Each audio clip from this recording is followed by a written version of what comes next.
प्रभु जी involve हैं। देखिए प्रभु जी बड़ा गाइड करते हैं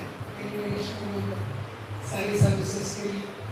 तो आए हुए इस्कॉन यूथ फोरम के इंचार्ज हैं। कानपुर से जितने सारे कॉलेजेस में प्रीचिंग होता है, कानपुर के जितने कॉलेजेस हैं, HBTI Kanpur, AITL, CSJM university, उसके बाद NIT Allahabad, IIT BHU, KNIT Sultanpur और IIT लखनऊ, IIIT लखनऊ, काफ़ी सारे कॉलेजेस में प्रीचिंग का सुपरविजन करते हैं।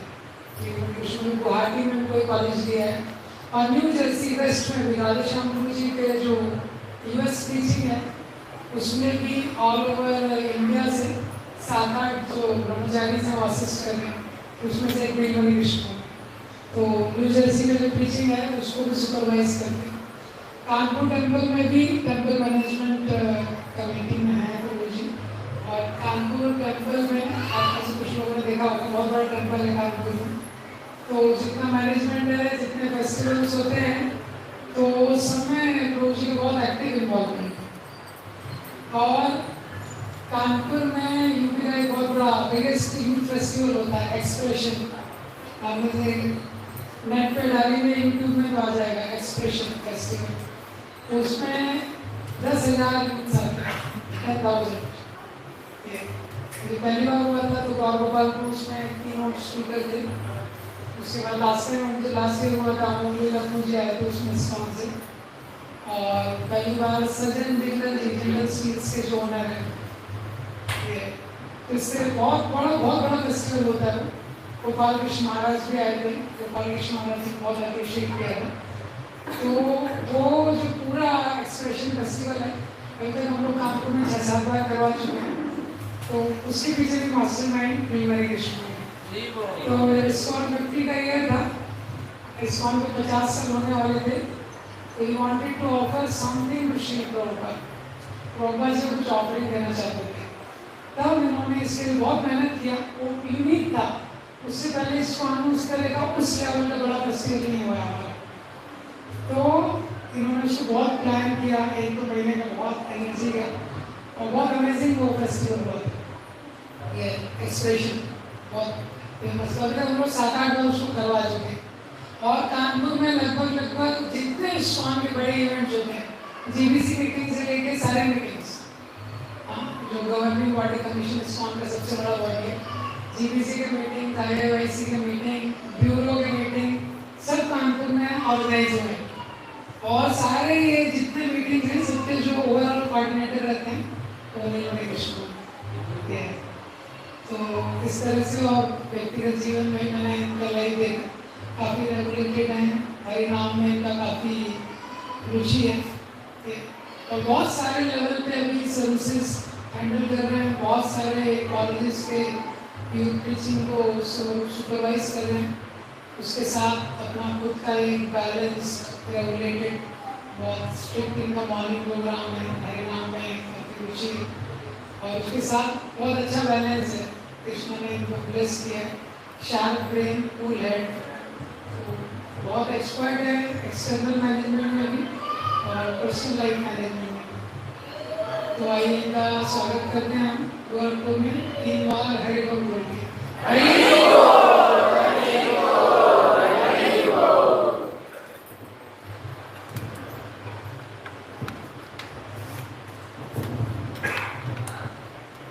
हरे कृष्ण। तो अभी प्रार्थनाएं करेंगे।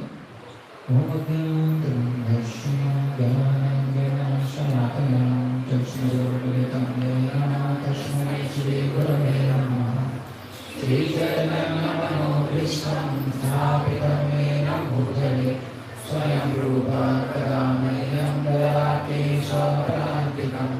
वन्देऽहं श्रीगुरो श्रीयुतानुपदं श्रीगुरो वैष्णवांश्च श्रीरूपं साग्रजातं सहगणरघुनाथामृतं तं सजीवं साद्वैतं सावधूतं परिजनसहितं कृष्णचैतन्यदेवं श्रीराधा कृष्णपादान् सहगणललिता श्रीविशाखान्वितांश्च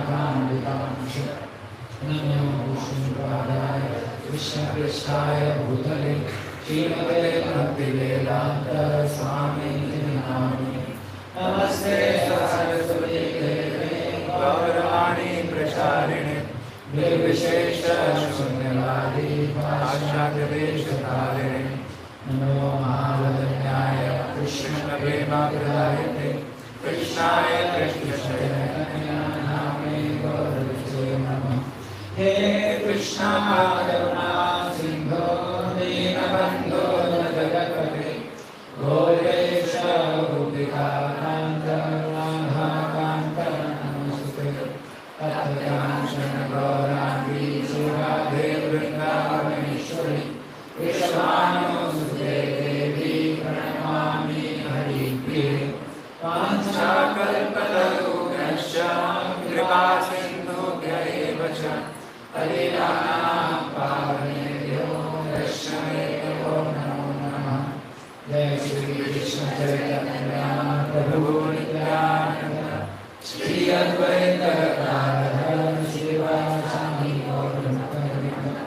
हरे कृष्णा कृष्णा कृष्णा हरे हरे हरे राम राम राम हरे हरे।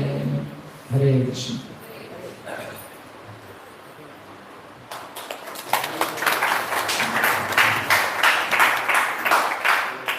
बहुत बहुत धन्यवाद आदिशान प्रभु हरिगोपाल प्रभु सभी भक्तों का। तो आज हम चर्चा करेंगे। तो श्रीमद् भागवतम का 7वें स्कंद का एक अध्याय है जिसका नाम है आदर्श पारिवारिक जीवन। कितने लोगों ने पढ़ा है 7वें स्कंद का 14वां अध्याय? ठीक है। तो बहुत सुंदर अध्याय है गृहस्थ जीवन के लिए। इसका शीर्षक यही है, आदर्श पारिवारिक जीवन। ऐसा करते हैं तो हम देखते हैं कि भक्ति जीवन जो है बहुत विशेष है। जब हमको मनुष्य जीवन मिलता है खास करके, और उसमें जो उसका परम उद्देश्य है वो है भगवान की भक्ति करना। लेकिन भक्ति भी अलग अलग स्तर पर अलग अलग लोग जो है उसको करते हैं। तो यहाँ पर जो है ये चर्चा हो रही है नारद मुनि और युधिष्ठिर महाराज के बीच में। तो युधिष्ठिर महाराज जब नारद मुनि को पूछते हैं तो वो बोलते हैं कि मैं तो गृहस्थ जीवन में हूँ और गृहस्थ जीवन में भक्ति करना तो बहुत मुश्किल होता है। तो आप कृपया करके वेदों से मेरे को बताइए कि कैसे मैं सहज रूप से गृहस्थ जीवन में भी भक्ति कर सकूं। इस प्रकार से नारद मुनि बताते हैं। युधिष्ठिर महाराज पूछते हैं तो फिर नारद मुनि कुछ पहलू बताते हैं कि गृहस्थों को अगर अच्छी तरीके से भक्ति करना है तो कैसे कर सकते हैं। तो पहला चीज जो बताते हैं कि हे राजन, जो जन घर पर गृहस्थ बनकर रहते हैं उन्हें अपनी जीविका अर्जित करते हुए कार्य करना चाहिए और अपने कर्मों का फल स्वयं भोगने का प्रयास करने की जगह इन फलों को वासुदेव श्री कृष्ण को अर्पण करना चाहिए। इस जीवन में वासुदेव को किस प्रकार प्रसन्न किए जाएं, इसे भगवत भक्तों की संगति के माध्यम से भली भांति सीखा जा सकता है। तो पहला ये चीज बताते हैं कि जो गृहस्थ है उसको प्रयास करना चाहिए अपनी जीविका को कमाने के लिए। तो प्रभुपाद जी जो तात्पर्य में लिखते हैं तो प्रभुपाद जी बताते हैं कि जब कोई गृहस्थ बन जाता है या जो भक्त है वो गृहस्थ जीवन में आता है तो भक्त भी अलग अलग स्तर से ग्रो करता है। तो आप देखोगे जब कोई नया व्यक्ति इस्कॉन के केंद्र में आता है तो उसके मन में सवाल होता है कि हरे कृष्णा क्या है। तो आप लोगों से पूछेगा ये कौन लोग हैं, ये कोई लाल कपड़ा पहना है, कोई पीला कपड़ा पहना है, कोई सफेद कपड़ा पहना है, प्रभुपाद जी कौन है, भगवान कौन है। फिर जब वो भक्तों के संग में आता है, थोड़ा समय बिताता है तो उसको बहुत अच्छा लगता है। तो फिर वो बोलता है कि मुझे हरे कृष्णा पसंद है, आई लाइक हरे कृष्ण। तो उससे कोई भी पूछेगा कि अरे ये केंद्र कैसा है, तो क्या बोलेगा, अरे बहुत अच्छे लोग हैं, हरे कृष्णा वाले हैं, प्रसाद खाते हैं, हरे कृष्ण जप करते हैं, भक्ति करते हैं, बहुत अच्छा जीवन है। और कुछ समय के बाद में जब धीरे धीरे करके और संग करने लग जाता है और अच्छी तरीके से समझ जाता है भक्ति के पहलुओं को, तो बोलता है कि मैं हरे कृष्ण हूँ। आप उससे पूछोगे आप कौन है तो क्या बोलेगा, मैं हरे कृष्ण, मैं स्वामी का भक्त हूँ। ये तीसरे स्तर पर है। तो तीसरे स्तर पर वो कब आता है, जब वो भगवान को कुछ देने लग जाता है। पहले स्तर पर जब वो आता है तो उसको सिर्फ सवाल होते हैं उसके दिमाग में जब दूसरे स्तर पे आता है तो उसको कृष्ण भक्ति अच्छी लगती है। और तीसरे स्तर पे वो कब आता है, जब वो ये धारण कर लेता है कि मैं भगवान को कुछ देना चाहता हूँ। तो भगवान को क्या देता है, भगवान को अपना समय देता है, भगवान का नाम जप करना चालू कर देता है, धोती कुर्ता पहनना चालू कर देता है, तिलक लगाना चालू कर देता है, प्रसाद जो है भगवान को अर्पण करना चालू कर देता है। तो क्या बोलता है, मैं क्या हूँ, हरे कृष्ण। और उसको बहुत गर्व महसूस होता है। कोई पूछेगा आप क्या करते हो, अरे हम तो हरे कृष्ण वाले हैं, प्याज नहीं खाते, लहसुन नहीं खाते, चाय नहीं पीते, कॉफी नहीं पीते, और क्या बताएं आपको। तो युधिष्ठिर महाराज जो है, जब भागवतम में आप देखोगे तो भागवतम में जब सुखदेव गोस्वामी राजाओं के बारे में बता रहे हैं, तो पहले एक राजा के बारे में बताएंगे, फिर उसके पुत्र के बारे में, फिर उसके पुत्र के बारे में, फिर उसके पुत्र के बारे में, फिर एक व्यक्ति के बारे में बताएंगे जो भक्त है। तो जैसे ही भक्त का नाम आ जाएगा तुरंत वहां पर रुकेंगे और फिर उसको जूम करके बड़ा कर देंगे, उसकी पूरी जीवनी है उसको बताने लगेंगे। तो वैसे जैसे आप लोगों का जीवन है, तो सुखदेव गोस्वामी आपके परदादा के बारे में बताएंगे, फिर आपके दादा के बारे में। जैसे ही आपका नाम आएगा बोलेंगे अरे उनकी तो बात ही क्या है, इतने महान भक्त हैं, सब कुछ छोड़ दिया है, सिर्फ भगवान को अपना जीवन अर्पित कर दिया है, भगवान के लिए जीते हैं, भगवान के लिए सब कुछ करते हैं ऐसा। तो भक्त जो है इसका बहुत गुणगान है। पद्म पुराण में बताया गया है कि जब कोई व्यक्ति यहाँ पर भगवान का नाम जप करने लग जाता है तो पितृ लोक में उसके जो पितर हैं वो नृत्य करने लग जाते हैं कि भैया हमारे खानदान में भी आ गया है जो भक्ति कर रहे हैं। और पितृ लोक में जो पितर हैं उनको बहुत सुख सुविधा मिलने लग जाती है, उनके रूम में एसी लग जाएगा, पनीर के पराठे आएंगे, और बाकी लोग बड़ा चकित हो जाएंगे। तो बाकी भी पितराज हैं पितर लोग में, बोले अरे तुम्हारे लिए क्या हो गया, ये तुमको अलग रूम में शिफ्ट करके एसी रूम मिल गया, तुम्हारे को पनीर के पराठे मिलने लग गए और ये नए नए कपड़े भी आ गए। तो बोलेगा अरे हमारे खानदान में अभी एक व्यक्ति जुड़ा है, वो हरे कृष्ण हरे राम करते हैं मॉर्निंग, तो बस उसकी वजह से हमारा कनेक्शन है, इसलिए इतना ज़्यादा वो हो रहा है। एक जगह और वर्णित है कि जब कोई व्यक्ति भगवान का नाम जप करने लग जाता है तो ब्रह्मा जी उसके स्वागत के लिए माला बनाने लग जाते हैं। क्योंकि आप अगर कुछ जन्म के बाद भी भगवान के धाम जाओगे तो ब्रह्मा जी के लिए तो कुछ सेकंड्स हैं, तो आपके लिए माला बनाने लग जाते हैं कि जब भगवान के धाम जाएगा तो यहीं से पास करेगा तो मैं उसको माला पहना दूँ। तो इसी शास्त्रों में बहुत ज़्यादा गुणगान है। हाल ही में एक भक्त थे जो अमेरिका से आए थे, जो वॉशिंगटन में रहते हैं, तो वहाँ पर ये आते रहते हैं, तूफान आते हैं बड़े बड़े, रीता कटरीना इस प्रकार से। तो उनको हमने पूछा कि कोई इतने बड़े बड़े तूफान आते हैं तो हर जो केंद्र है, इस्कॉन का केंद्र है, तो उसको कुछ नहीं होता है क्या? तो वो बताए पता नहीं क्या है, हमेशा तूफान आता है, हमेशा सरकार घोषणा करती है कि इस पूरे जगह को खाली कर दीजिए, लेकिन हम कभी खाली नहीं करते क्योंकि भगवान की तो सेवा छोड़ नहीं सकते, विग्रह है वहाँ पर, हम वहीं रहते हैं। और वो बोल रहे थे इतनी बार तूफान आया है लेकिन हमारे इस्कॉन केंद्र को कभी भी कुछ नहीं। ऐसा क्यों? हम क्योंकि देवी देवता भी जब नीचे कुछ कष्ट लाते हैं तो देख लेते हैं इस इलाके में तो हरे कृष्ण वाले रहते हैं, इसमें थोड़ा कम बारिश आएगा, इसमें थोड़ा कम दिक्कत आएगा, और बाकी जगह तो सबको डुबा देंगे ऐसा सब। तो हरे कृष्ण भक्त बनना बहुत अच्छा है। छठवें स्कंद में आता है कि जैसे भी भगवान का नाम जप करने लग जाता है तो भगवान का उसके प्रति ध्यान आ जाता है। ये बहुत बड़ी चीज है। जो ज्ञान है, कर्म है, ध्यान है, जो बाकी मार्ग है, उसमें जो व्यक्ति इतनी मेहनत कर रहा है, इतनी कष्ट कर रहा है जिससे कि वो भगवान को आकर्षित कर सके, लेकिन उसके लिए बहुत मुश्किल है। लेकिन भक्ति मार्ग में एक नाम जब किया आपने, हरे कृष्ण, तुरंत भगवान आपकी तरफ देखने लग जाते हैं। क्यों? क्योंकि जो भक्ति का मार्ग है वो डायरेक्ट प्रोसेस है। जैसे मानो कोई नरेंद्र मोदी जा रहे हैं और आप पीछे से चिल्ला रहे हो, ए प्राइम मिनिस्टर, तो हो सकता है वो ना सुने, या कोई पीछे से चिल्ला रहा है, ए सभी मंत्रियों के अधिकारी, नहीं सुने। लेकिन पीछे से कोई चिल्लाता है नरेंद्र मोदी, तुरंत पीछे मुड़ जाएगा। क्यों? क्योंकि उसको डायरेक्ट रूप से संबोधित किया है आपने। तो वैसे ही जब हम डायरेक्ट भगवान को बुलाते हैं हरे कृष्ण, तुरंत भगवान का ध्यान हमारी तरफ आकर्षित हो जाता है। तो तीसरे स्तर पर भक्त कब आता है? जब वो भगवान को कुछ देने लग जाता है। तो ये भक्त कैसे भक्ति में ग्रो कर रहा है, उसका लक्षण है कि भगवान को कितना समय दे रहा है, भगवान का वो कितना नाम जप कर रहा है, भगवान का कितना वो ग्रंथ पढ़ रहा है, भगवान को कितना सेवा दे रहा है। जितने स्तर पे वो कर रहा है उतना ज्यादा वो प्रमाणिक भक्त है। तो भक्ति स्वामी ठाकुर बताते थे कि भक्ति मार्ग सहज नहीं है। भक्ति मार्ग जो है वो चीप नहीं है कि बस आए, थोड़ा सा हिले, थोड़ा सा हाथ फहराया, फिर चले गए। ये भक्ति मार्ग नहीं है। भक्ति मार्ग मतलब जो भक्त है प्रामाणिक रूप से भगवान को सेवा देना चाहता है, प्रामाणिक रूप से भगवान के लिए कुछ करना चाहता है। ये कौन सा स्तर हो गया? तीसरा स्तर। अब इससे भी ज्यादा मुश्किल स्तर है चौथा वाला स्तर, जिसमें वो दूसरे लोगों को भी प्रचार करने लग जाता है कि आप भी हरे कृष्णा बनिए। ऐसा अब चौथे स्तर पे आने के लिए उसको कुछ छोड़ना भी पड़ता है। तो एक तो है भगवान को कुछ देना, दूसरा है भगवान के लिए कुछ छोड़ना। तो भगवान को कुछ देने से भी ज्यादा भगवान के लिए कुछ छोड़ना और ज्यादा मुश्किल होता है। तो कई बार लोग बोलते हैं मैं हरे कृष्णा भी जप करूंगा, लेकिन आप छोड़ने के लिए मत बोलिए कुछ।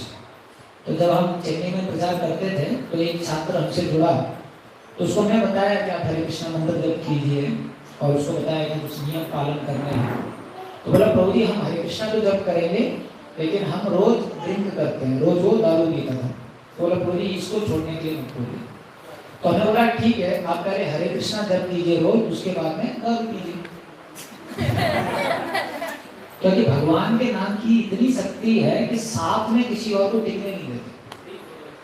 जैसे कई बार हम लोग महाराष्ट्र में प्रचार करते थे, तो कुछ बच्चे बोलते थे कि हम लोग मृत्युंजय मंत्र का जाप करते हैं। कोई तो एक मृत्युंजय मंत्र है महाराष्ट्र में जो हमको पता नहीं है, लेकिन बहुत बच्चे बोलते थे कि इसका जाप करते हैं। और अभी उत्तर प्रदेश में प्रचार करते हैं तो कई बच्चे बोलते हैं गायत्री मंत्र का जाप करते हैं। तो हम उनको बोलते हैं चिंता मत करो, इसके साथ में हरे कृष्ण जप करो, फिर भगवान जो है सबको साफ कर देंगे। तो वैसे ही वो बेचारा जप करता था, फिर दारू पीता था। 1 महीने के बाद में उसने दारू पीना बंद कर दिया। ऐसा तो ये अगला स्तर है। न्यूजीलैंड में एक बहुत अमीर आदमी थे जिनके 50 होटल चलते हैं अलग अलग जगह न्यूजीलैंड में। तो आप सोचिए कितना अमीर होंगे वो। और वो बहुत सारे ऑर्गेनाइजेशंस में जाते थे, बहुत बड़ा बड़ा दान देते थे, और उनको कोई भी कुछ नहीं बताता था। लेकिन जब इस्कॉन में आए तो इस्कॉन में उन्होंने सुना कि मांस नहीं खाना है, और उनके जितने भी रेस्टोरेंट थे, होटल थे, उस सब में मांस मिलता था। तो जब उसने पहली बार भक्तों से सुना तो उसने बोला कि अरे मैं इतनी सारी संस्थाओं में गया, मुझे किसी ने कुछ नहीं बताया इस प्रकार का, लेकिन आपकी संस्था में बोल रहे हैं मांस नहीं खाना है, ड्रिंकिंग नहीं करना है, अगर प्राइस रिलीज नहीं करना है, जुआ नहीं खेलना है। तो वो खुद ही सोचा, बोला शायद बाकी ऑर्गेनाइजेशंस ने इसलिए नहीं बताया, अगर वो मुझे बताते तो मैं छोड़ के चला जाता। लेकिन आप लोग प्रमाणिक हो, आप लोग इस डर को छोड़कर ये चला जाएगा, मेरे भलाई के लिए आपने सच्चाई बताया। फिर उससे पूछा लेकिन मेरे तो 50 रेस्टोरेंट हैं, और अगर मैं 50 होटल को भी वेज में कन्वर्ट करूंगा, वेजिटेरियन रेस्टोरेंट में कन्वर्ट करूंगा, तो पता नहीं मेरा क्या होगा। और इतने सारे मेरे परिवार वाले जुड़े हुए हैं, तो बहुत बड़ा उनका नेटवर्क था। एक भक्त ने हमको बोला कि हाँ मुश्किल तो है, लेकिन ये पाप है तो आपको छोड़ना तो पड़ेगा। तो उन्होंने बोला ऐसा करते हैं, एक होटल नया चालू करो और वो वेजिटेरियन चालू करो, नया होटल। तो उन्होंने एक नया होटल चालू किया, और उसी समय का देखिए भगवान की कृपा है कि पाश्चात्य देशों में वैगन्स का कल्चर चालू हो गया। वैगन करके एक ग्रुप है पाश्चात्य देशों में जो वेजिटेरियन डाइट को प्रमोट करता है। जैसे भारत में अगर आप मीट खाते हो या नॉन वेजिटेरियन हो, तो लोग मानते हैं कि आप थोड़ा कूल हो, आप बहुत अच्छे हो। अभी पाश्चात्य देशों में उल्टा हो गया है। अगर पाश्चात्य देशों में अगर आप वेजिटेरियन हो जाते हो तो लोग समझते हैं कि आप कूल हो। अभी उल्टा वहां पर धारणा हो गया वैगन कल्चर की वजह से। तो उसी समय पे वैगन कल्चर का सिद्धांत चालू हो गया। वैसे आपकी जानकारी के लिए एक भक्त रिसर्च कर रहा है कि वैगन कल्चर का ओरिजिन कहाँ से हुआ। तो भक्त ऑलमोस्ट इस निष्कर्ष पे आ चुका है, वो थोड़ा और डिटेल फाइनल कर रहा है कि इसका शुरुआत प्रभुपाद जी की वजह से, लेकिन वो थोड़ा और डिटेल फाइंड आउट करेगा, फिर किताब में लिखेगा। क्योंकि प्रभुपाद जी पहले व्यक्ति थे तो पाश्चात्य देशों में शाकाहारी भोजन के बारे में चर्चा की, बात की और उनको खिलाया इस प्रकार से। तो ये जो वैगन कल्चर चालू हो गया, तो उसमें पहले रेस्टोरेंट का नाम लिखा first wagon hotel in New Zealand, पहला वैगन होटल न्यूजीलैंड में।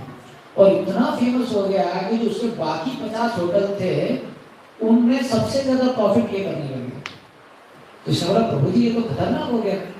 फिर एक एक करके उसको 6 साल लगे और 6 साल में उसने बाकी सारे 50 होटल नॉन वेज से वेज में बदल दिए। ऐसा तो ये अगला स्तर है जिसमें व्यक्ति भगवान के लिए कुछ त्याग करने के लिए भी तैयार है। ऐसा और इस स्तर पे वो व्यक्ति क्या है, भगवान के बारे में प्रचार भी करने लग जाता है। और फिर 5वां स्तर आता है जिसमें वो क्या बोलता है, माय मिशन इज हरे कृष्ण। मेरे जिंदगी का उद्देश्य क्या है, हरे कृष्ण। मेरी जिंदगी का लक्ष्य क्या है, हरे कृष्ण। मैं जीवित क्यों हूँ, हरे कृष्ण। ऐसा जब उस स्तर पे आ जाता है तो भगवान बोलते हैं ये मेरा हरे कृष्ण है। तब भगवान बोलते हैं ये मेरा है, इसका देखभाल कौन करूंगा, मैं करूंगा। उसकी जिंदगी में सब कुछ फिर कौन करते हैं, भगवान करते हैं। तो जगन्नाथपुरी में एक भक्त थे अर्जुन आचार्य करके, तो वो भगवान के प्रति बहुत प्रेम करते थे, भगवत गीता के प्रति बहुत प्रेम करते थे। सुबह वो खड़े हो जाते थे, सुबह खड़े होने के बाद में पूजा पाठ करने के बाद, मंत्र जाप करने के बाद घंटों भगवत गीता पढ़ते थे। ऐसा करके उनका दोपहर का 1 बज जाता था और 1 बजे रोज वो भिक्षा मांगने के लिए जाते थे और सिर्फ 2 घंटा के लिए भिक्षा मांगते थे। उसमें जो मिल गया उसको लेके आ जाते थे, तो 3 बजे वापस आ जाते थे। तो जो भी भिक्षा में मिलता था अपनी पत्नी को देते थे, और जो पत्नी है उसको कुकिंग करती थी और 4:30-5 बजे उसको भोजन के रूप में ग्रहण कर लेते थे। ऐसा उनका जीवन चलता था। फिर कुछ समय के बाद क्या हुआ, उनके आसपास के इलाके में हर जगह बारिश नहीं हुआ। तो बारिश नहीं हुआ तो वहां पर ग्रेन्स नहीं हुआ और ये 2 घंटे के लिए जाते थे भिक्षा करने के लिए, तो सिर्फ पास की जगह जा पाते थे। तो जब वो जाते थे तो इनको भिक्षा नहीं मिलता था, क्योंकि लोग बोलते थे कि हमारे अनाज हुआ ही नहीं इस बार। तो बेचारे वापस आते थे बिना भोजन के। तो 1 दिन गया, 2 दिन गया, 3 दिन गया। तो उनकी पत्नी बोली अरे मर जाएंगे, 3 दिन हो गया हम कुछ खा नहीं रहे और आप सिर्फ गीता पढ़ते रहते हो और आप कुछ लेके नहीं आ रहे हो। तो उसने बोला अरे आपको भगवान पे विश्वास होना चाहिए, भगवान हमारा देख रेख करेंगे। तो वे गीता में से एक श्लोक निकालते हैं और देखते हैं, देखो इसमें भगवान ने क्या लिखा है। भगवान जो है अपने भक्तों की रक्षा करते हैं। तो जब वो पढ़ रहे थे तो उनको भी डाउट आ जाता है कि अरे इसमें लिखा है कि भगवान स्वयं अपने भक्तों की रक्षा करते हैं। तो उनको डाउट आ जाता है कि भगवान खुद व्यक्तिगत रूप से अपने भक्तों की रक्षा कैसे करेंगे, अनंत भक्त हैं और भगवान हर जगह जाके कैसे उनकी मदद करेंगे। लेकिन उनको विश्वास था कि भगवान मदद तो जरूर करते हैं। तो वो अपनी पत्नी को बोले देखो मैं तो अपना धर्म करता हूँ, मैं तो भिक्षा मांगने जाता हूँ लेकिन मुझे मिल नहीं रहा है। तो उनकी पत्नी बोली अरे आपको पता है यहाँ पर बारिश नहीं हो रहा है और आप उसी इलाके में जाते हो, थोड़ा दूर जाओ ना जहाँ बारिश हो रहा है, वहां पर से आपको दान मिलेगा, अनाज मिलेगा। फिर इन्होंने सोचा लेकिन मैं ज्यादा मेहनत क्यों करूँ, अगर भगवान ने मुझे देना है तो मैं तो अपना रेगुलर 2 घंटे का मेहनत कर रहा हूँ, उसमें मिलेगा तो मिल जाएगा। तो ये सोच के चलते हैं। और उस दिन कृष्ण बलराम छोटे बालक के रूप में बहुत सारा अनाज सामग्री लेके उनकी पत्नी के पास आते हैं और उनकी पत्नी को बोलते हैं कि भैया पति आपके जो पतिदेव हैं उन्होंने ये सब अनाज भेजा है। बोले अच्छा इतना मिल गया, बोले हाँ तो ये आपके पति ने भेजा है। तो जब वो मुड़ते हैं तो उनके पीठ पे ऐसे निशान होते हैं। तो भैया पूछते हैं कि अरे आपके निशान कैसे हो गया। बोले आपके पति जो हैं वो हमारे भक्त तो हैं लेकिन पूर्ण रूप से हम पर विश्वास नहीं करते हैं और देखो हमारे ऊपर कैसे उन्होंने इस प्रकार से निशान को ला दिया। तो उनकी भैया बोली अच्छा मैं जरूर बात करूंगी उनसे। फिर ये चले जाते हैं। तो ये बेचारे आज के दिन भी सिर्फ उसी एरिया में भिक्षा मांगने जाते हैं जहाँ पर बारिश नहीं हुई थी। तो खाली हाथ आ रहे होते हैं मायूस होकर। फिर अंदर देखते हैं तो बहुत अच्छे पकवान बन रहे हैं। यार ये क्या हो गया। तो पत्नी से पूछते हैं ये कैसे मिला सब कुछ। बोले आप ही ने भिजवाया। बोले मैंने भिजवाया। बोले हाँ 2 बालक आए थे उन्होंने सब कुछ दिया और उनकी पीठ पे निशान भी थे, बोल रहे थे आपने किया है कुछ। तो तुरंत समझ में आ जाता है। तो उन्होंने गीता में श्लोक पे जो निशान लगाए होते हैं उनको मिटा देते हैं कि भगवान जो है स्वयं अपने भक्तों की क्या करते हैं, रक्षा करते हैं, देखभाल करते हैं। एक बार महाराष्ट्र में 2 भक्त थे राका और बाका। राका पति है और बाका की पत्नी है, उनके नाम थोड़े विशेष है। तो बहुत गरीब थे। ये क्या करते थे, जंगल में जाते थे और सूखी लकड़ियां जो है उनको इकट्ठा करते थे और सूखी लकड़ियों को इकट्ठा करके मार्केट में जाके बेचते थे। उससे जो थोड़ा बहुत धन आता था उससे अपना जीवन यापन करते थे। तो एक बार जो संत नामदेव है वो भगवान के पास गए, भगवान को पुकारा उन्होंने और भगवान प्रकट हो गए। तो संत नामदेव बोले कि भगवान एक बात बताओ, आप अपने भक्तों को इतना गरीब क्यों रखते हो। तो भगवान बोले नहीं, ऐसा नहीं कि मैं अपने भक्तों को गरीब रखता हूँ, लेकिन मेरे भक्त जो है कुछ चीज की अपेक्षा ही करते हैं, वो धन चाहते ही नहीं मुझसे। तो संत नामदेव बोले भगवान आप तो ऐसे कल्पना कर रहे हो, आप देखे तो देखो। बोले ठीक है आप आइए मेरे साथ। तो राका आगे चल रहे होते हैं, उनकी पत्नी पीछे चल रही होती हैं, और तुरंत जो है भगवान पेड़ के पीछे छुपे होते हैं और ऊपर से स्वर्ण मुद्राएं राका के सामने गिरने लग जाती हैं और बहुत सारी स्वर्ण मुद्राएं जमीन पे आ जाती हैं। तो तुरंत राका देखता है तो उसको समझ में आ जाता है ये कौन भेज रहा है, भगवान भेज रहा है। तो वो सोचता है लेकिन अगर मैंने ये धन ले लिया तो इस धन का जो मैं रक्षा करूंगा उसमें मेरा इतना चिंतन होगा, इतना चिंता होगा, इतना समय चला जाएगा कि मैं भक्ति नहीं कर पाऊंगा। फिर वो सोचता है कि मैं तो ज्यादा प्रभावित नहीं हो रहा हूँ धन देखकर, लेकिन अगर मेरी पत्नी देख लेगी तो वो मेरे को जबरदस्ती करेगी और मैं मना नहीं कर पाऊंगा। तो तुरंत वो क्या करते हैं, गड्ढा खोद के उस धन को गड्ढे में डाल के मिट्टी से ढकने लग जाते हैं। तब तक उनकी पत्नी देख लेती है। तो उनकी पत्नी बोलती स्वामी क्या कर रहे हो? बोले कुछ नहीं। बोले आप मिट्टी को मिट्टी से क्यों ढक रहे हो? तो राका बहुत चकित हो जाता है कि मेरी पत्नी तो मुझसे भी ज्यादा उन्नत है। और फिर भगवान बोलते हैं संत नामदेव को कि देखा वो धन लेना नहीं चाहता है। तो संत नामदेव बोले भगवान आप भी धन्य हो और आपके भक्त भी धन्य हैं। इस प्रकार से तो ये मैं क्यों बता रहा हूँ, प्रभुपाद जी तात्पर्य में लिखते हैं कि गृहस्थ जीवन में सबसे बड़ा चैलेंज क्या आता है कि बहुत सारे परिवार लोग बोलेंगे बस कितना ही कमाता है, थोड़ा और कमा, देख उसको उसने इतना कमा दिया, देख उसको उसने इतना कमा दिया। क्योंकि गृहस्थ जीवन में सबसे ज्यादा दिक्कत होती है कि हम एक दूसरे से तुलना करते हैं। ऐसा तो ऐसा कहा जाता है comparison is the thief of Joy. जब हम तुलना करते हैं तो हमारी खुशी चोरी हो जाती है, खुशी चली जाती है। तो गृहस्थ जीवन में बहुत तुलना होता है। तो प्रभुपाद जी क्या लिखते हैं, जब भी आपको कोई सलाह देता है ये करना है, वो करना है, आगे बढ़ना है, ये करना है, वो करना है, तो उनको ना मत बोलो, हाँ बोलो, लेकिन अंदर से आप वही कीजिए जो आपके भक्ति जीवन में आपको सहायता करेगा। ऐसा है क्योंकि गृहस्थ जीवन में ये बहुत होता है कि अलग अलग प्रकार के लोग अलग अलग मत बताते हैं, लेकिन हमें जानना है कि भक्ति जीवन में सबसे ज्यादा जो हमारे लिए फायदा करेगा वो है हमारी जो कृष्ण की भक्ति कर रहे हैं। एक देश के बहुत बड़े प्रधानमंत्री थे जिन्होंने बहुत सालों के लिए प्रधानमंत्री के रूप में देश को चलाया था, और बाद में जब उनकी मृत्यु होती है तो प्रभुपाद जी के शिष्य प्रभुपाद जी से पूछते हैं कि प्रभुपाद जी उन प्रधानमंत्री का क्या हुआ, अभी कौन सा जन्म मिला है? तो प्रभुपाद जी उनको बोले कि वो स्कॉटलैंड में कुत्ते बने। स्कॉटलैंड नाम का एक देश है, उसमें क्या बने? जरूर उनके अंडर में 3-4 और कुत्ते होंगे, उनके नेता बने होंगे वो। लेकिन आप देखिए इस जन्म में देश के प्रधानमंत्री हैं और कितना बड़े स्तर पे उन्होंने देश को चलाया होगा, कितना सम्मान मिला होगा, लोग उनकी कितनी वाहवाही करते होंगे, और अगले जन्म में उनको क्या मिला? कुत्ते का शरीर। आप देखिए उन्होंने क्या प्रोग्रेस किया, कुछ प्रोग्रेस नहीं। लेकिन हम देखते हैं भौतिक स्तर पे जो भौतिकवादी हैं वो हमारे को भौतिक स्तर पे बहुत प्रेरणा देते हैं कि आप कुछ बड़ा करो, कुछ अच्छा करो, कुछ सुधार करो, कुछ आगे बढ़ो, इस प्रकार से। लेकिन अगर हम उसमें फंस जाएंगे तो हमारा भक्ति जीवन चला जाएगा। तो शास्त्र क्या बताते हैं, कीप लाइफ सिंपल। ऐसा तो शास्त्र बताते हैं कि it is very simple to be happy but it is very difficult to be simple. तो बताते हैं खुश रहना बहुत आसान है लेकिन आसान रहना बहुत मुश्किल है। ऐसा तो शास्त्र क्या बताते हैं, सिंपल रहना चाहिए। अब सिंपल का मतलब ये नहीं है कि सब गरीब बन जाए। सिंपल का मतलब क्या है, हर व्यक्ति का कर्म के आधार पर भगवान ने उसको क्षमता दी है। देखिए हर किसी के पास 24 घंटे है, उन 24 घंटों में कोई करोड़ों कमा रहा है, कोई लाखों कमा रहा है, कोई हजारों कमा रहा है और कोई बिल्कुल नहीं कमा रहा।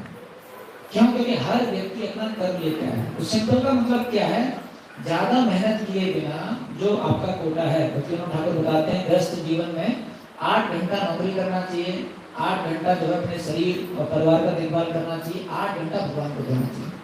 तो आपके जो 8 घंटे में आप जो कमा सकते हो वो किसकी कमाई है? आपकी कमाई है। उसके ऊपर कमाओगे तो वो कमाई आपके साथ रहेगी नहीं। एक तो आपका समय चला जाएगा और वो कमाई भी आपके साथ नहीं रहेगी और दुख देके भी जाएगी, क्योंकि वो कमाई किसकी? आपकी नहीं। तो हमारे मंदिर में एक ड्राइवर था, उसको 8,000 रुपये महीना हम पगार देते थे। तो एक दिन बोला प्रभु जी मैं नाइट का सिक्योरिटी ड्यूटी भी करूँगा। बोला अरे दिन में गाड़ी चलाएगा, रात में सिक्योरिटी ड्यूटी करेगा, बिना तो एक ऐसा कैसे है, ऐसा तो नहीं होगा। बोला हम नहीं देंगे ऐसे।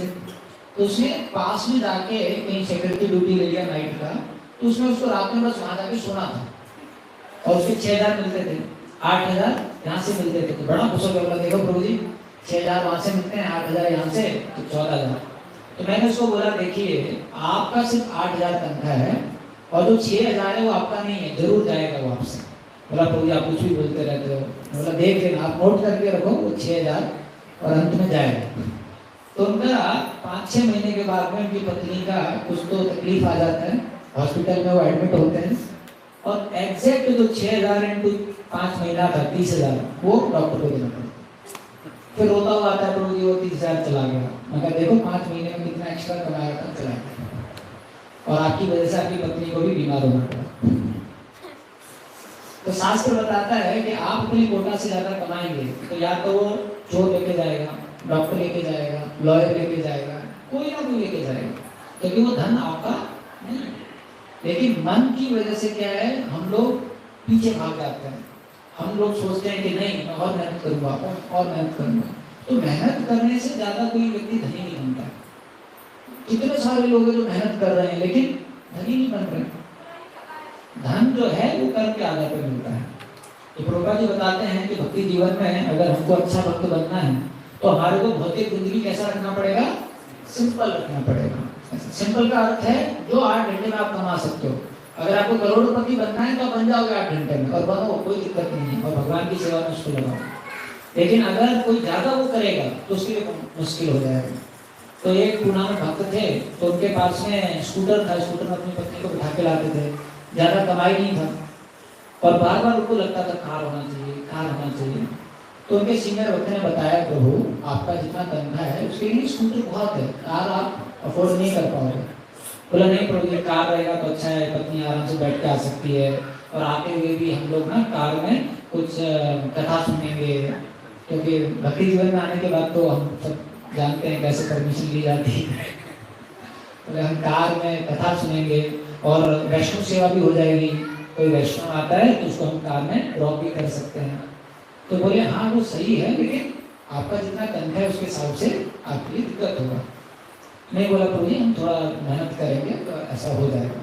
तो उसने थोड़ा एक्स्ट्रा काम करना चालू कर दिया, थोड़ा एक्स्ट्रा पैसा कमाना चालू कर दिया, जिससे क्या आ जाए, कार आ जाए। अब 4 साल के बाद में कार आ गई, लेकिन भक्त चला गया। कार तो आ गया भक्ति जीवन चला गया। तो एक भक्त बहुत अच्छा लाइन बोलते थे, it is very easy to earn for Krishna but very difficult to give to Krishna. कई भक्त बोलते प्रभु जी मैं ये करूंगा ना नौकरी, तो जो आएगा भगवान को दूंगा, लेकिन जब आने लग जाता है तब भगवान को देना बड़ा मुश्किल हो जाता है। एक बार एक व्यक्ति था जो तिरुपति बालाजी में गया, और तिरुपति बालाजी को बोला कि बालाजी ये लॉटरी लगाए 1 करोड़ रुपए का, और देखो अगर लग गया ना 50 लाख आपको दे दूंगा, 50 लाख अपने पास रखना। तो जब लॉटरी निकला तो उसका पहले नंबर की जगह दूसरा नंबर आया, तो उसको 50 लाख मिला। तो फिर गया बालाजी के पास और बोला बालाजी आपने तो अपना कोटा कर ही रखी है। बोला अभी तो मेरे को देने की जरूरत नहीं है, ऐसे। तो हम देखते हैं अगर कोई भौतिक चेतना के साथ में भक्ति करना चाहता है तो बहुत मुश्किल हो जाता है। आप देखेंगे इतना सुगम तरीका हमको बाद में नहीं मिलेगा भक्ति करने का।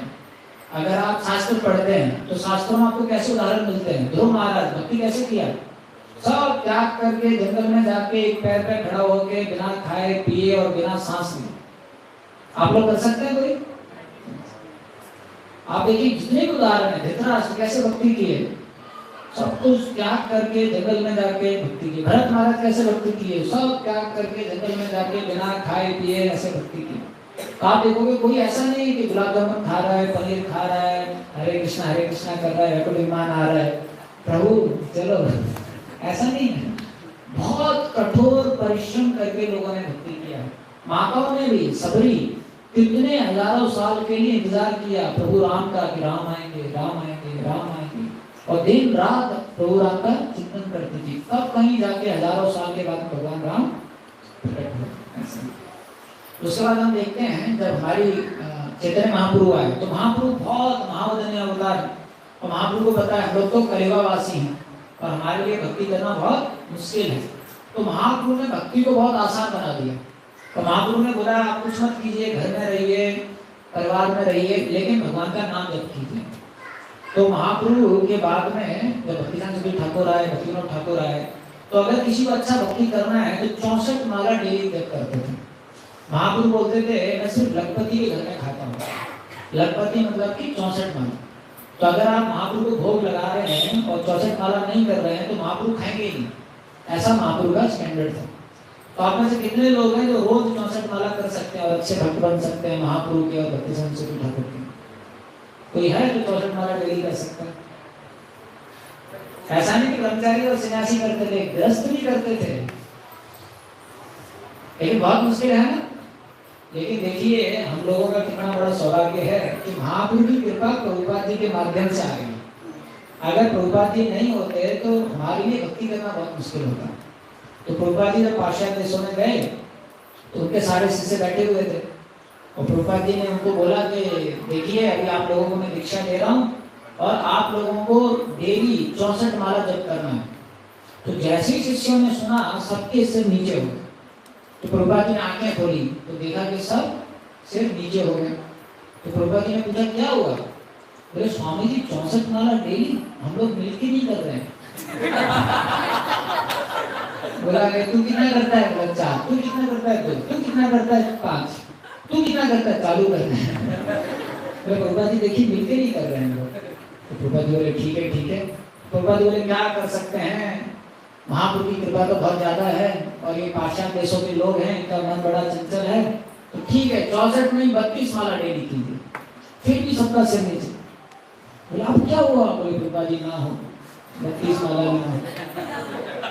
तो फिर प्रभुपाद जी बोले ठीक है महाप्रभु की कृपा बहुत ज्यादा है, महावदनीय अवतार है और हम लोगों का स्तर बहुत नीचे है, मन बड़ा चंचल है, तो आप सब लोग मिनिमम 16 माला कीजिए और उससे नीचे नहीं।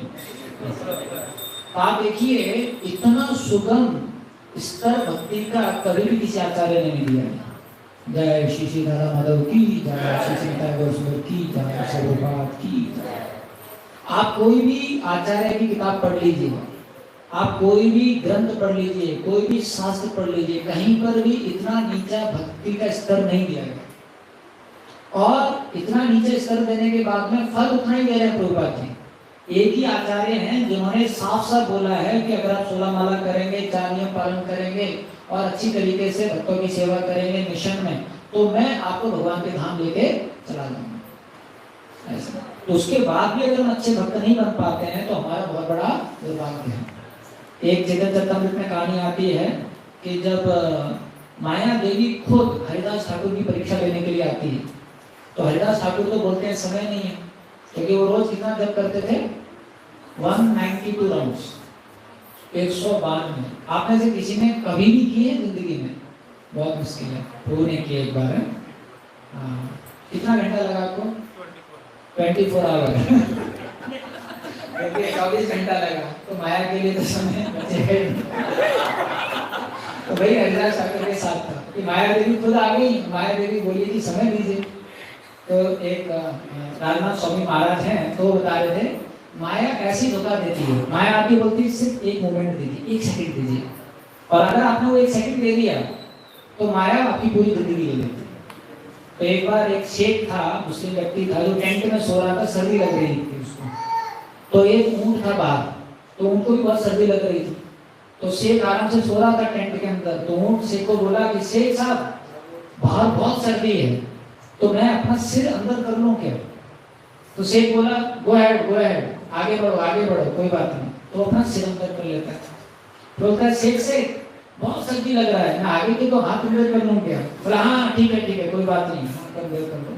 दोनों हाथ अंदर कर लेता है। फिर थोड़ी देर बाद होता है शेख ये मेरा पेट भी बहुत सर्दी लग रहा है, थोड़ा अपना आधा शरीर अंदर कर लूं क्या? बोला हाँ कर लो। उसके बाद देखा कि शेख को सर्दी लग रहा है। तो देखा कि वो पूरा टेंट जो है वो ऊंट के ऊपर है और शेख बाहर है। तो ऐसी तो माया देवी है, वो क्या करती है एक क्षण मांगेगी आपसे और फिर पूरा जिंदगी आपका ले लेगी। तो हरिदास ठाकुर इतने उन्नत भक्त थे कि उनके पास में एक क्षण भी नहीं था। माया बोली कि मैं आपका समय चाहती हूँ। हरिदास ठाकुर बोले बस जैसे ही मेरा जब कंप्लीट हो जाएगा आपको समय दूंगा। 1 रात गया, 2 रात गया, 3 रात गया, और फिर माया देवी भक्त बन गई। तो माया देवी फिर हरिदास ठाकुर को बोलती है कि देखिए मैं खुद दुर्गा हूँ, मैं खुद माया हूँ, और मैं तुम्हारा पता कराने के लिए आई थी, लेकिन तुम इतने महान हो कि आपने मेरे को कृष्ण भक्ति दे दी। और फिर माया देवी बहुत अच्छा एक श्लोक बोलती हैं अगर कोई इस समय पर भगवान की भक्ति नहीं करता है, भगवान का भक्त नहीं बनता है, तो वो आने वाले 1000 कल्पों में भी नहीं बन पाएगा, क्योंकि इतनी सरल, इतना सुगम भक्ति कभी भी किसी ने दिया नहीं है। आप देखिए, आप इतना सा प्रसाद खाने को मिलता है, भक्तों का संग करने को मिलता है, नृत्य करने को मिलता है, कीर्तन करने को मिलता है, इतने अच्छे भगवान के दर्शन करने को मिलता है। आपको किसी को दुख होता है भक्ति करते समय? नहीं होता। लेकिन आप सोचिए, एक कान पर खड़ा होना है, तपस्या करना है, कुछ खाना नहीं है, कुछ पीना नहीं है, बहुत मुश्किल है। लेकिन यहाँ पर आप देखिए बहुत सुगम तरीके से भगवान ने भक्ति दिया है। तो प्रभुपाद जी बताते हैं कि अगर व्यस्त जीवन में हम मटेरियल लाइफ अपना सिंपल रखेंगे और अपना जितना समय है वो सोचेंगे कि मैं भगवान की सेवा में कैसे लगूं, तो इस्कॉन में एक अच्छा भक्त कैसे बनना है वो हम प्रभुपाद जी से खुद सीख सकते हैं। तो आप देखोगे जब प्रभुपाद जी पहली बार गए उल्टा डंका जंक्शन में मिलने के लिए भक्ति स्वामी सुखी ठाकुर से, तो जैसे ही वो अंदर घुसे तो उनके गुरु ने क्या बोला, अरे आप तो जवान लड़के हो, अंग्रेजी जानते हो, आपको महाप्रभु का जो मैसेज है पाश्चात्य देशों में अंग्रेजी भाषा में देना चाहिए। तो तुरंत प्रभुपाद जी ने उनको सवाल पूछा कि अरे अभी तो हम अंग्रेजों के अधीन हैं, पहले हमको मुक्त होना चाहिए। तो भक्ति स्वामी ठाकुर बहुत अच्छा लाइन बताते हैं, वो बोलते हैं कि ये जितने भी रूल हैं ये तो बदलते रहेंगे। अभी हम अंग्रेजों के अधीन हैं, बाद में कांग्रेस के अधीन होंगे, बाद में बीजेपी के अधीन होंगे, और आगे चलता रहेगा। लेकिन जो कृष्ण भावना अमृत है वो इमरजेंसी है, वो किसी के लिए इंतजार नहीं कर सकती। और दूसरा वो चीज क्या बताते हैं, इस दुनिया में एक ही समस्या है, वो क्या है कि लोग कृष्ण भावना अमृत नहीं। तो आप कृष्ण भावना अमृत का प्रचार कीजिए। तो प्रभुपाद जी ने उस समय पे क्या सोचा कि मैं तो ग्रस्त हूँ, तो प्रभुपाद जी ने सोचा चिंता नहीं करना है मेरे को, मैं अच्छी तरीके से बिजनेस करूंगा और उस बिजनेस में जो भी मुनाफा आएगा उस मुनाफे से मैं अपने गुरु की सेवा करूंगा। मैं गुरु को धनराशि जो है दान में दूंगा, जिससे कि ग्रंथ जो है और ज्यादा प्रिंट हो, महाप्रभु का जो प्रचार है और ज्यादा बढ़े। तो प्रभुपाद जी ने बहुत कोशिश किया। दूसरा प्रभुपाद जी ने सोचा कि मैं अपने परिवार के साथ में गुरु की सेवा करूंगा। तो जो उनकी पत्नी थी उनको भी वो भक्ति जीवन में लाना चाहते थे, उनके पुत्र थे उनको भक्ति जीवन में लाना चाहते थे। अपने पुत्रों का नाम कैसा रखा प्रभुपाद जी ने, वृंदावन, प्रयागराज, इस प्रकार से नाम रखा। लेकिन प्रभुपाद जी ने देखा धीरे धीरे करके कि उनके परिवार वाले उनको सहयोग नहीं कर रहे। तो प्रभुपाद जी ने एक दुकान खोली थी प्रयागराज में जिसका नाम था प्रभुपाद एंड सन्स। पहले जमाने में कई दुकानें होती थी ना, Gupta and sons, Pandey and sons, तो प्रभुपाद जी ने खोली थी प्रभुपाद एंड सन्स।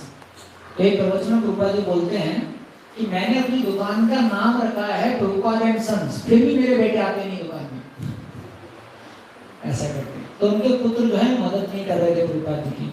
उनका एक लड़का था प्रयागराज, वो एक औरत के चक्कर में फंस के बेचारा और ज्यादा बिगड़ गया था। तो प्रभुपाद जी को बहुत दुख हो रहा था। उनकी पत्नी है वो भी सहायता नहीं कर रही थी। तो जब प्रभुपाद जी प्रयागराज में थे तो उनका दीक्षा का समय आया। तो प्रभुपाद जी ने अपनी पत्नी से पूछा कि आपका भी दीक्षा हो जाएगा, आप भी दीक्षा ले लीजिए। तो उनकी पत्नी को डर था क्योंकि वो चाय से बहुत आसक्त थे। जैसा मैंने आपको बताया भगवान के लिए कुछ छोड़ना बड़ा मुश्किल हो जाता है। तो उनकी पत्नी बोली लेकिन मैं तो चाय पीती हूँ। तो प्रभुपाद जी ने बोला चाय छोड़ दो उसको, हर्बल टी दे दूंगा आपको। लेकिन उनकी पत्नी बोली मेरे को टाटा टी चाहिए। तो फिर प्रभुपाद जी ने उनको टाटा बोल दिया। प्रभुपाद जी बोले छोड़। तो प्रभुपाद जी फिर खुद गए, भिक्षा लिया। फिर प्रभुपाद जी ने क्या सोचा, ठीक है मेरा परिवार तो गुरु सेवा में मदद नहीं कर रहा है, मैं खुद गुरु की सेवा करूंगा और अपने परिवार का देखभाल करूंगा। तो अपनी पत्नी का देखभाल करते थे, बच्चों का देखभाल करते थे। लेकिन समय के साथ में क्या हुआ, प्रभुपाद जी जो है गीता का लेख लिख रहे थे गीता के ऊपर। और एक दिन प्रभुपाद जी घर में आए तो देखा कि जो उन्होंने गीता का लेख लिखा है वो मिल नहीं रहा उनको। तो प्रभुपाद जी ढूंढने लगे, तो देखा तो बगल में उनकी पत्नी जो है चाय पी रही है बिस्कुट डिबा के। तो उनकी पत्नी जो है वो प्रभुपाद ने पूछे, कह रहे जो गीता के लिए थे वो कहाँ चले गए? बोले अरे वो जो पेपर से थे। बोले हाँ। बोले अरे वो जो चाय पी रही थी मैं, तो बिस्कुट वाला आया था तो मैंने बेच दिए, ये बिस्कुट खरीदे हैं और अभी चाय में डाल डाल के मैं खा रही हूँ। तब प्रभुपाद जी को पता चल गया कि ना तो ये मेरे गुरु की सेवा में मदद कर रहे हैं और अब मेरे गुरु सेवा में बाधा के रूप में आ रहे हैं। तब प्रभुपाद जी ने निर्णय कर लिया कि अभी मुझे इनको छोड़ना पड़ेगा। तो प्रभुपाद जी उनसे साफ साफ पूछा कि आपको चाय चाहिए या मैं चाहिए, यू वांट टी और मी? तो उन्होंने क्या किया, चाय को पकड़ के पीने लगे। तो उनको पता नहीं था कि प्रभुपाद जी कितना गंभीर तरीके से पूछ रहे हैं। तो जब प्रभुपाद जी ने ऐसा सोचा तो आप देखिए प्रभुपाद जी कितना विरक्त हैं, बिना घर में अंदर घुसे, बिना घर से कुछ सामग्री लिए, जो कपड़े पहने थे उन्हीं वस्त्र में घर छोड़ के बाहर आए। उस समय पे प्रभुपाद जी की जेब में सिर्फ 10 रुपए थे। आप सोचिए अगर आपको घर भी छोड़ना है तो आप घर के अंदर जाओगे, जितना भी कैश मनी है, एटीएम जो कुछ है वो सब लेके जाओगे ना। लेकिन प्रभुपाद जी कितना विरक्त, सब कुछ छोड़कर 10 रुपए लेके उन कपड़ों में बाहर आ गए। अब उन 10 रुपए में वो एक पास वाले गौड़िया मठ में गए और बताते हैं कि डेली प्रभुपाद जी वहाँ पर रोते थे कि एक तो गुरु ने मेरे को सेवा दिया है, ना मैं गुरु की सेवा कर पा रहा हूँ, ना मैं परिवार को भक्ति में लगा पाया और ना मेरे पास कुछ साधन है अभी आगे बढ़ने के लिए। तो ऐसे रोज क्रंदन करते थे। और फिर धीरे धीरे करके हम देखते हैं प्रभुपाद जी जो है कैसे अपनी जिंदगी में गुरु की सेवा करते हैं। ऐसा तो एक गृहस्थ जो है उसको क्या करना है, गुरु को बीच में रखना है, कृष्ण को बीच में रखना है और इनको केंद्र बिंदु रखकर अपना परिवार जो है उसको आगे बढ़ाना है। और अगर कोई गृहस्थ सीरियस है और ऐसे करता है तो आप देखोगे गृहस्थ जीवन में वो बहुत बड़े स्तर पे और बहुत अच्छी तरीके से उन्नति कर सकता है। ऐसा तो रामानुजाचार्य के शिष्यों में बहुत उन्नत गृहस्थ हुए। ऐसा तो एक उनके शिष्य थे जिनका नाम था धनुर्दास। तो गृहस्थ थे लेकिन गुरु के बहुत पास में आ गए थे। तो जितने भी सन्यासी शिष्य थे रामानुजाचार्य के, उनको बहुत जलन होती थी, क्योंकि तो गृहस्थ है, पत्नी के साथ रहता है, फिर भी हमारे गुरुदेव उनको इतना समय देते हैं। तो रामानुजाचार्य ने देख लिया कि इन शिष्यों के अंदर में थोड़ा सा डाउट है। तो रामानुजाचार्य जो है उनको सिखाने के लिए बोले, एक दिन सारे सन्यासियों को बुलाया और सारे सन्यासियों को बोले कि मुझे लगता है कि धनुर्दास जो है अपनी पत्नी से बहुत आसक्त है। तो सारे सन्यासी बोले हाँ गुरु महाराज, वही तो हम आपको बता रहे थे और आप उसको इतना समय देते हो। तो बोल रहे थे कि मैं सोच रहा हूँ मैं उसकी परीक्षा लूँ और आपका सहयोग चाहिए। बोले हाँ बताइए। तो फिर उन्होंने बोला कि मैं धनुर्दास को बुलाऊंगा और उसको मैं बातों में लगा के रखूंगा और आप में से कुछ लोग जाना और उसकी पत्नी सो रही होगी तो आप उसकी पत्नी की गहने जो है उनको चुरा के लेकर आए और बाद में जब धनुर्दास जाएगा और देखेगा कि उसकी पत्नी के गहने नहीं है तो हम देखते हैं वो किस प्रकार से रिएक्ट करेगा। अगर वो आसक्त है पत्नी से, गहनों से, तो बहुत ज्यादा चंचल हो जाएगा, विचलित हो जाएगा। तो उन्होंने बोला बहुत अच्छा प्लान है। तो अगले दिन धनुर्दास आते हैं और रामानुजाचार्य उनसे बात करने लग जाते हैं और कुछ सन्यासी शिष्य जो हैं उनकी पत्नी के घर में जाते हैं। तो उनकी पत्नी जो है करवट में ऐसे लेके सो रही होती है। तो जैसे ही ब्रह्मचारी सन्यासी आते हैं उनके कान में जो बालियां वगैरह हैं वो दिखाने लग जाते हैं। तो उनकी पत्नी को पता चल जाता है। तो तुरंत उनकी पत्नी ने थोड़ा सा आंख खोल के देखती है तो समझ में आ जाती है कि ये तो आश्रम से आए सन्यासी और साधु लोग आए। फिर सोचती है बेचारों के पास पैसा नहीं होगा तो बेचारे आए हैं अभी चोरी वगैरह करने के लिए, तो आंख बंद कर लेती है। तो उसके मन में क्या विचार होता है कि हर चीज तो गुरु की संपत्ति है और ये तो गुरु के शिष्य हैं जो आए हुए हैं तो सेवा में जा रहा है तो चुपचाप सोई होती है। तो इस साइड के वो सारे गहने उतार लेते हैं। फिर वो सोचती है लेकिन मेरे इस साइड के गहने का क्या? तो वो सोचती है कि मैं अपनी करवट बदल देती हूँ जिससे कि वो इस साइड के गहने भी लेके चले जाए। लेकिन जैसे वो करवट बदलती है इन लोगों को लगता है कि उठने वाली है तो तुरंत भाग के चले जाते हैं और फिर ये लोग छुप जाते हैं और धनुर्दास अंदर आता है। और जैसे धनुर्दास अंदर आता है तो देखता है अपनी पत्नी को कि आधी साइड में गहने हैं, आधी साइड में गहने नहीं। तो बोलता है तुम क्या हो गया, तुमको आधी साइड के गहने कहाँ चले गए? बोले स्वामी आपको क्या बताऊं, आश्रम से कुछ लोग आए थे, शायद राधाष्टमी के फेस्टिवल के लिए प्रसादों के लिए पैसा नहीं था तो इस साइड से चोरी कर रहे थे। बोले क्या बात कर रहे हो, इतना बड़ा सौभाग्य तुम्हारा कि गुरु की सेवा करने का मौका मिला, वो लोग आए और आपके गहने लेके गए, लेकिन तुम बेवकूफ औरत, तुमने सिर्फ आधे क्यों दिए, दूसरी साइड के क्यों नहीं दिए? तो बोले स्वामी आपको नहीं पता, मैं तो चाहती थी, लेकिन जैसे ही मैंने करवट बदला तो वो बेचारे भाग गए। तो धनुदास उनको डांटने लगे, अरे तुमको आसानी से करवट बदलना चाहिए था, तुमको समझ में नहीं आता है कैसे करवट बदलना है, तुम्हारी वजह से हम गुरु की सेवा नहीं कर पाए, तुमको अभी भी लगता है कि ये हमारी संपत्ति है, ये सारी संपत्ति तो गुरु की है।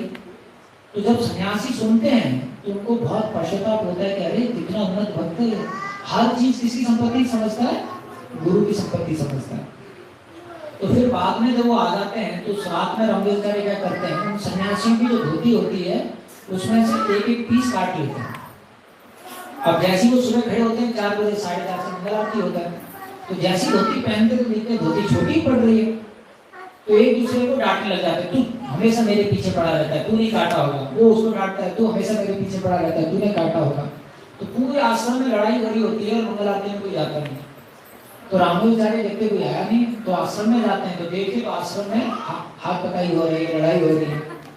तो रामचार्य बोलते क्या हो गया, बोले गुरुदेव देखिए इसने मेरा धोती फाड़ा, बोले गुरुदेव इसने मेरा फाड़ा, गुरुदेव इसने मेरा फाड़ा। तो फिर रामचार्य उन सबको बिठाते हैं और उन सबको बोलते हैं कि जब आप धनुदास के घर में गए तो वहां क्या हुआ, तो सब अपना एक्सपीरियंस बताते हैं। और फिर वो बताते हैं कि आप देखिए धनुदास की पत्नी के सारे गहने चले गए, फिर भी वो खुश था, लेकिन आपकी धोती का छोटा सा टुक चला गया, उसमें आप इतना विचलित हो गए, तो कौन ज्यादा आसक्त है। तब उनको मन में ध्यान आया कि हाँ, जो धनुदास है वो हर संपत्ति गुरु की संपत्ति के रूप में समझता है, जो कृष्ण का भक्त है वो हर चीज भगवान की संपत्ति के रूप में समझता है। तो एक बार प्रभुपाद जी के पास में बहुत सारे लोग आए थे, तो पूरा मंदिर भरा पड़ा था। तो एक रिपोर्टर आया, प्रभुपाद जी से पूछा कि स्वामी जी क्या इन सब लोगों को मंदिर में रखोगे। तो प्रभुपाद जी बोले नहीं, हम चाहते हैं कि लोग यहाँ पर आए जिससे कि हम उनको सिखाएं how to make a home into temple. तो प्रभुपाद जी बोले हम चाहते हैं लोग आए जिससे कि हम उनको सिखाएं कि वो अपने घर को मंदिर कैसे बनाएं, किस प्रकार से। तो प्रभुपाद जी कहता अभी घर मंदिर कैसे बनता है और जीवन हमारा भक्ति में कैसे होता है, जब हम कृष्ण को केंद्र बिंदु रखते हैं। तो भगवान का भक्त है, हर चीज समझता है कि किसकी संपत्ति है, कृष्ण की संपत्ति है।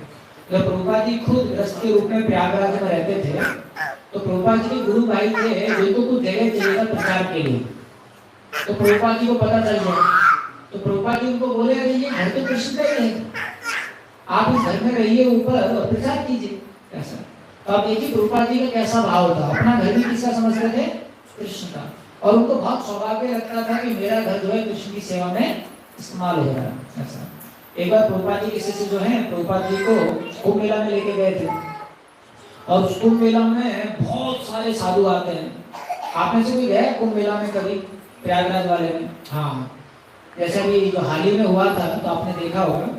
तो पहले क्या होता था, कुंभ मेला में बड़े बड़े हाथी आते थे और हाथियों के ऊपर जो है एक बड़ा सा आसन बना के उसके ऊपर महंत बैठता था। और अभी तो बोलेरो के ऊपर, स्कॉर्पियो के ऊपर, इनोवा के ऊपर, वॉल्वो के ऊपर अलग अलग आसन बनते हैं। तो आप लोगों ने नोटिस किया होगा कि हर महंत जो है बहुत बड़ा आसन सजा के बैठता है, उसके आगे उसके चेले रहते हैं, पीछे उसके चेले रहते हैं। और वो जो चेले हैं भगवान का गुणगान नहीं कर रहे होते हैं, किसका गुणगान कर रहे होते हैं, जो महंत बैठा है, जो भी बाबा बैठा है, फलाने बाबा की जय जय, ऐसा चलता रहता है। तो अंग्रेजी शिष्य थे प्रभुपाद जी, उन्होंने देखा है सब हाथी में बड़े आसन बना के लाए, तो मार्केट में गए और सबसे बड़ा हाथी लेके आए। जो उसको मेला में जितने भी हाथी आए थे सबसे बड़ा हाथी लेके आए और प्रभुपाद जी के पास गए, बोले प्रभुपाद जी हमने देखा यहाँ बड़े बड़े महंत हाथी पर बैठ रहे हैं, लेकिन आपसे बड़ा साधु कोई नहीं है, तो हम सबसे बड़ा हाथी लेके आए और अभी आपको उस पर बिठाएंगे और फिर हम लेके जाएंगे। तो प्रभुपाद जी तुरंत बोले उनको, हम हाथी के ऊपर राधा कृष्ण को बिठाएंगे और हम आगे उनका गुणगान करते हुए, कीर्तन करते हुए जाएंगे। तो ये एक भक्त का लक्षण है, वो किसको केंद्र बिंदु रखता है, राधा कृष्ण। ऐसा आप देखिए प्रभुपाद जी खुद इतना सेक्रीफाइस किए, लेकिन राधा कृष्ण की सेवा में कभी कॉम्प्रोमाइज नहीं किया। कई बार इस्कॉन में लोग आते हैं तो उनको बहुत विचलित हो जाता है, क्योंकि किसी भी इस्कॉन मंदिर में जाओगे तो लोग बोलते हैं थोड़ा डोनेशन दीजिए, पैसा नहीं है। और फिर जब अंदर घुसते हैं तो देखते हैं कि ठाकुर जी के इतनी अच्छी कपड़े, ठाकुर जी की इतनी अच्छी माला, ठाकुर जी के 56 भोग, तुमको डाउट आ जाता है पैसे नहीं और इतना खर्च कर रहे हैं। क्योंकि प्रभुपाद जी ने हमको ये सिद्धांत सिखाया है कि opulence for Krishna, poverty for one self. भगवान के लिए क्या है? भव्यता है, लेकिन अपने लिए हम लोग सादा जीवन जीते हैं, हम लोग सरल जीवन जीते हैं। क्यों? क्योंकि यही जीवन का लक्ष्य है। पहले जमाने में आप देखोगे जितने भी पुराने मंदिर हैं उनमें आप देखोगे बहुत ज्यादा धन रहता है। क्यों? क्योंकि जितने भी लोग हैं वो भगवान को ही नौछावर करते थे, भगवान को ही सब दान देते थे। अगर कोई घर में कोई नहीं रहता था, मर जाते थे, तो घर का जितना भी धन है, संपत्ति है, वो मंदिर में देके वो चले जाते। क्योंकि जब आप भगवान को देते हो तो आपका जीवन की सार्थकता हो जाता है, आपकी धन की सार्थकता हो जाता है। ऐसा तो भगवान का भक्त है, वो देखता है कि मैं कैसे समय भगवान को दे रहा हूँ, कैसे मैं अपना बुद्धि भगवान को दे रहा हूँ, कैसे मैं जो कमा रहा हूँ उसका फल भगवान को दे रहा हूँ, कैसे मेरे पास जो भगवान ने दिया है उसको मैं भगवान की सेवा में लगा रहा हूँ।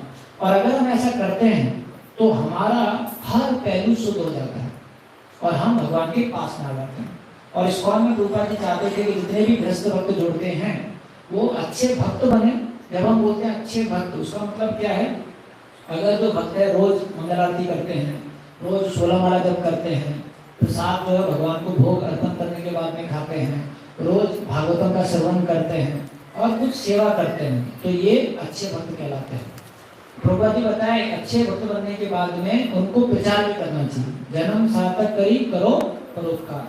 तो जैसी हमारी क्षमता है उसके अनुसार हमें प्रचार करना चाहिए। क्यों?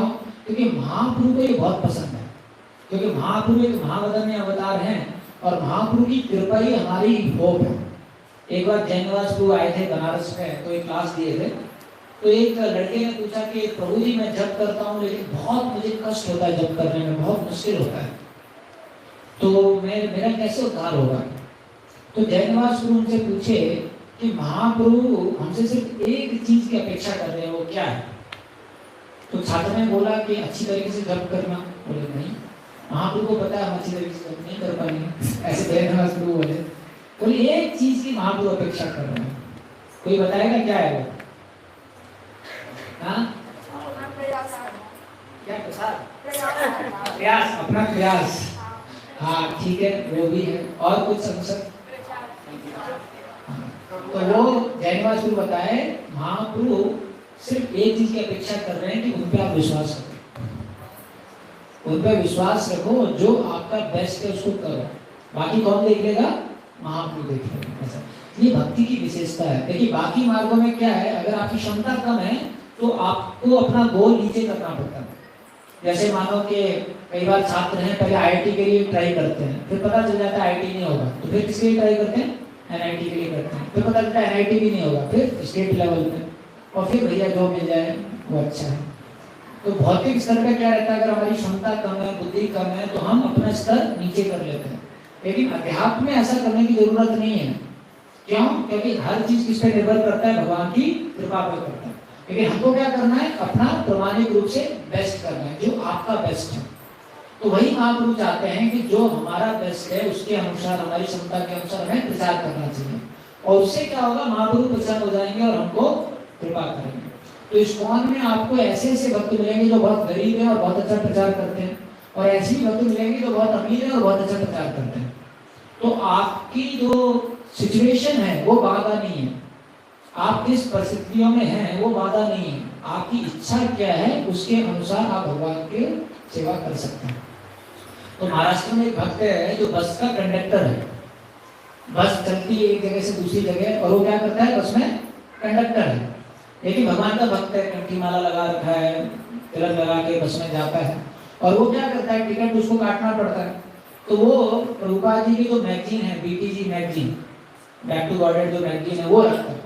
तो वो क्या करेगा? टिकट ले लेगा और एक मैगजीन देगा, बोलेगा जब तक आप हो तब तक इसको पढ़ो, क्योंकि बस में लोग टाइम पास करते हैं, समझ में नहीं आता है, तो बोलता है ये मैगजीन को पढ़ो, जब आप उतरोगे तो मैगजीन मुझे वापस कर देना।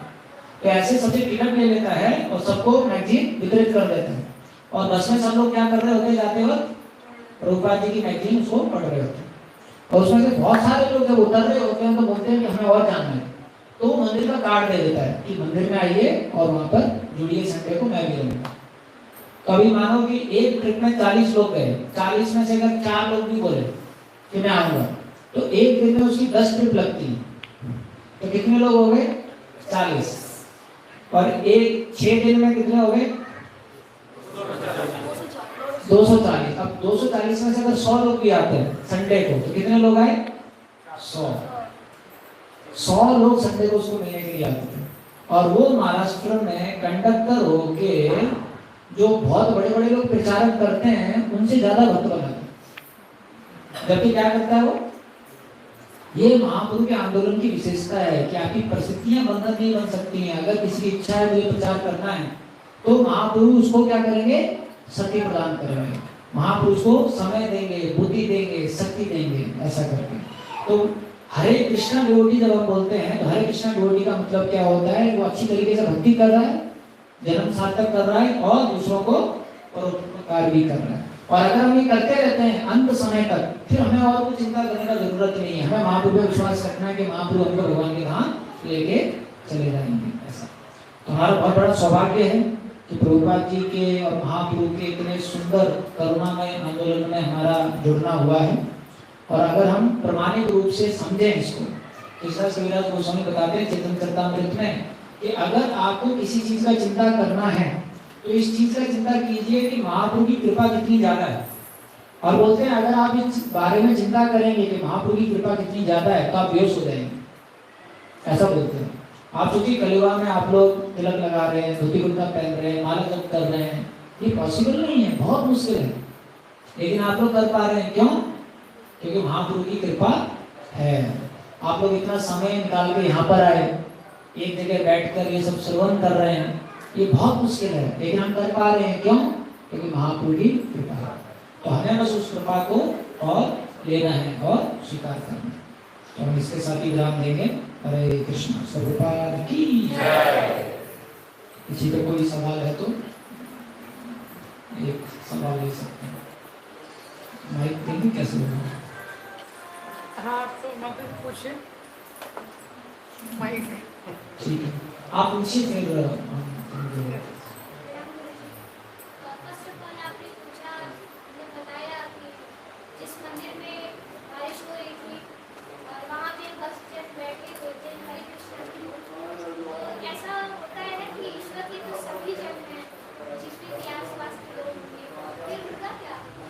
हाँ, बहुत अच्छा सवाल पूछा माता ने। माता बोल रही है कि देखिए भगवान तो सभी के प्रिय हैं, सभी जन भगवान के हैं, तो भक्तों में भगवान को विशेष कृपा क्यों करते हैं? जैसे आप अगर किसी क्लास में टीचर हैं, ठीक है, और 2 छात्र हैं, एक छात्र ने पेपर में 80 मार्क्स का लिखा हुआ है, दूसरे छात्र में पेपर में 30 मार्क्स का लिखा है, तो आप दोनों को कितने मार्क्स दोगे? जितना उसने लिखा है ना, जिसने 80 लिखा है उसको 80 दोगे, जिसने 30 लिखा है उसको 30 दोगे। लेकिन 30 वाला छात्र आपके पास आएगा, उसको 80 क्यों दिया? मैं भी तो आपका स्टूडेंट हूँ, तो क्या बोलोगे आप? समझ गए? ठीक है, आप बहुत बुद्धिमान हैं। इस प्रकार से तो भक्त जो है भगवान की कृपा ज्यादा लेते हैं, तो इसलिए भगवान उनको देते हैं ऐसा। ठीक है, तो यहीं पर हम विराम देते हैं। हरे कृष्ण। से प्रभुपाद की जय। कार्य अमृत में कृष्ण का धन्यवाद देते हैं। ओके, सवाल ये है कि जितने भी हमारे सनातन के बारे में बताया जाता है, जितने भी रामायण, मानव या भगवद गीता भी है, अगर हम देखेंगे सब कुछ सेंट्रलाइज इंडिया के ऊपर ही है। जब तुम्हें भगवान पैदा हुए, इंडिया नहीं पैदा हुई, सारी बट सनातन तो वर्ल्ड वाइड है। तो क्या इसके बारे में हम बाहर भी कहीं मिलता नहीं है कि बाहर भी कुछ लिखा हुआ है, बाहर भी कुछ ऐसा है? हाँ, एक्चुअली हमारे भक्तों ने बहुत इस पर रिसर्च किया हुआ है और बहुत सारे देशों में ये मिलता है। ऐसा नहीं कि वैदिक कल्चर के एलिमेंट्स नहीं। तो ऐसा कहा जाता है कि जब महाभारत का युद्ध हुआ था तो बाहर वाले देशों में बहुत सारे राजा आए थे और वो राजा उस युद्ध में मर गए थे। तो बाहर वाले देशों में क्या हुआ था, जो वहाँ के चोर वगैरह हैं उन्होंने नेतृत्व ले लिया था, इसलिए जो वैदिक कल्चर है वो बर्बाद किया गया। लेकिन रेमिनेंट्स हैं, आप मलेशिया में जाएंगे, थाईलैंड में जाएंगे, चाइना में जाएंगे, जापान में जाएंगे, हर जगह रेमिनेंट्स हैं। जो हमारे जितने भी देवता हैं वो सारे जापान का भी वर्शिप करते हैं, उनके नाम अलग हैं बस। मलेशिया में जाएंगे तो राम जी का नाम बहुत फेमस है, वहाँ स्ट्रीट्स के नाम है राम 1, राम 2, राम 3। इंडोनेशिया में जो एयरपोर्ट है उसमें समुद्र मंथन लीला का विवरण है। ऐसे बहुत सारी जगह हैं। तो कहीं कहीं डीटीज निकल के आ जाती हैं। तो वैदिक रेफरेंस अभी भी हैं और सनातन धर्म वर्ल्ड वाइड खत्म है। आप देखेंगे तो कई ये अफगानिस्तान थी, वहाँ से आई थी कंधार, जो मारी शायद भगवान ने उसको तीर से उड़ाया था, तो जिस जगह पे गिरा वो मॉरिशियस में गिरा था। अस्त्रालय जो पांडव ने जहाँ अस्त्र छुपाए थे वो बन गया ऑस्ट्रेलिया, जो आज का ऑस्ट्रेलिया है। तो सारे तो वैदिक कल्चर वाली जगह।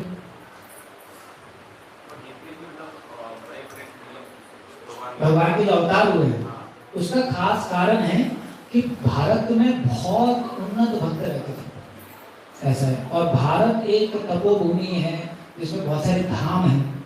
तो एक बार एक हमारे राधा गोविंद स्वामी करके महाराज हैं, वो अमेरिका में क्लास दे रहे थे। तो एक भक्त ने उनसे पूछा कि महाराज सारे भगवान भारत में क्यों अवतार लिए, पाश्चात्य देशों में क्यों नहीं लिए? तो राधा गोविंद महाराज बोले कि भगवान जब ऊपर से नीचे आते हैं तो देखते हैं कि मैं किनको माता पिता के रूप में स्वीकार करूं। तुम लोग तो शादी नहीं करते हो, शादी करते हो तोड़ देते हो, ऐसा महाराज बोले। तो महाराज बोले इसलिए भगवान जो है कहाँ आते हैं, भारत में आते हैं, जहाँ उनको बहुत अच्छे उन्नत भगवान के भक्त मिलते हैं। फिर महाराज बोले अगर उनको अच्छे माता पिता नहीं मिलते हैं तो खंबे से आ जाएंगे, लेकिन तुम जैसे माता पिता से नहीं। ठीक है, हरे Krishna.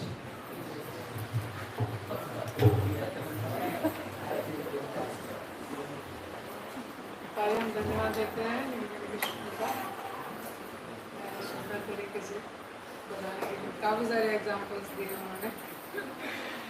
Let us try to heartily thank Vishnu for the beautiful lecture. We are chanting one line, Hare Krishna.